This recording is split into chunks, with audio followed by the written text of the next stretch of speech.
Surat money લોન્ડરિંગના ખોટા કેસમાં ફસાવીને ફરિયાદને digital arrest કરી ₹60,14,885 જેવી માતબર રકમ પડાવી લેવાના હાઈ પ્રોફાઇલ ગુનામાં પોલીસે વધુ એક સફળતા મેળવી છે। ડિઝાઇનિંગના વ્યવસાયની આડમાં કાળું કામ પકડાયેલ આરોપી પ્રતીક શુક્લા માત્ર 22 વર્ષનો છે અને તે સુરતના જાણીતા ટેક્સટાઇલ માર્કેટમાં કાપડ ડિજિટલ ડિઝાઇનિંગનું કામ કરે છે। 12 પાસ આ યુવાન કોમ્પ્યુટર અને ડિજિટલ ટેકનોલોજીનો જાણકાર હોવા છતાં તેણે પોતાની આવડતનો ઉપયોગ સર્જનાત્મક કામને બદલે સાયબર ફ્રોડમાં કર્યો હતો। કાપડ ઉદ્યોગમાં ડિઝાઇનિંગના વ્યવસાય સાથે સંકળાયેલો હોવાને કારણે તે ટેકનિકલ બાબતોથી વાકેફ હતો, જેનો ઉપયોગ તેણે સાયબર ગુનેગારોને બેંક એકાઉન્ટ પૂરું પાડવા માટે કર્યો હતો। આ ઠગ ટોળકીએ ફરિયાદીને ફોન કરી પોતે મુંબઈ સાયબર ક્રાઇમમાંથી બાલસિંહ રાજપૂત અને સુનિલ દુબે બોલે છે તેવી ખોટી ઓળખ આપી હતી।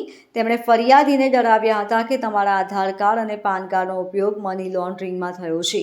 ફરિયાદીને કલાકો સુધી વિડીયો કોલ પર ડિજિટલ અરેસ્ટ રાખી જેલની ધમકી આપી આરબીઆઈ વેરિફિકેશનના નામે ₹60 લાખથી વધુની રકમ આરટીજીએસ દ્વારા ટ્રાન્સફર કરાવી લીધી હતી। આ કૌભાંડમાં પ્રતીક શુક્લાએ મુખ્ય ભૂમિકા ભજવી હતી। પોલીસ તપાસમાં બહાર આવ્યું છે કે આરોપી પ્રતીકે અગાઉ પકડાયેલા આરોપી અંકુર કુશવાહનું આઈડીબીઆઈ બેંકનું ખાતું માત્ર ₹6,000ના કમિશનની લાલચે મેળવ્યું હતું।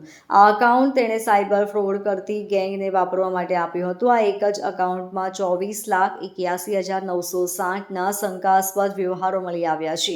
સૌથી ગંભીર બાબત એ છે કે આ એકાઉન્ટ દ્વારા દેશના અલગ અલગ 5 રાજ્યોમાં છેતરપિંડી આચરવામાં આવી હોવાની ફરિયાદો પણ પોર્ટલ પર નોંધાઈ છે।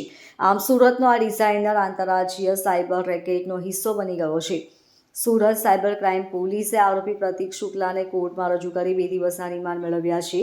પોલીસ હવે દિશામાં તપાસ કરી રહી છે કે કાપડ માર્કેટમાં કામ કરતા અન્ય કેટલા યુવાનો આ રીતે કમિશનની લાલચે પોતાના કે અન્યના બેંક ખાતા સાયબર ઠગોને વેચી રહ્યા છે। સાયબર સેલના અધિકારીઓએ ચેતવણી આપી છે કે ડિજિટલ ડિઝાઇનિંગ કે અન્ય આઈટી ક્ષેત્રે કામ કરતા યુવાનોએ ગેરકાયદેસર નાણાકીય વ્યવહારોથી દૂર રહેવું જોઈએ, અન્યથા કડક કાયદાકીય કાર્યવાહીનો સામનો કરવો પડશે। 2025નો એક ડિજિટલ એરેસ્ટના ગુનામાં અમે લોકોએ બીજા આરોપી પ્રતીક શુક્લાની ધરપકડ કરી છે।